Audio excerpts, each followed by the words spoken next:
Hello everyone and welcome to Vlinko's channel.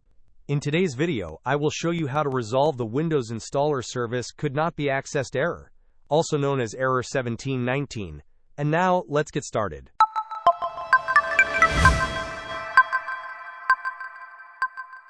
The first and simplest solution is to ensure the Windows installer service is running. To do this, type Services into your Windows search bar and open the Services application.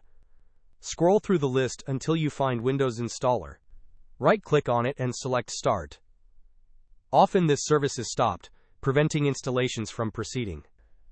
If starting the service does not resolve the issue, you will need to unregister and then re-register the Windows installer service. Open the command prompt as an administrator by searching for command prompt in your Windows search bar and selecting Run as Administrator. In the elevated command prompt window, type the following command to unregister the service and press Enter, msiexec /unreg. Then, to re-register the service, type the following command and press Enter, msiexec /regserver. Finally, if the previous steps did not work, performing a system file checker scan can help repair corrupted system files that might be interfering with the Windows installer. Open command prompt as an administrator again, as described previously.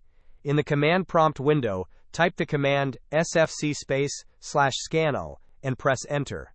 This command will initiate a scan of your system files and attempt to repair any corrupted ones. Hope this was helpful. Don't forget to like and subscribe if you enjoyed.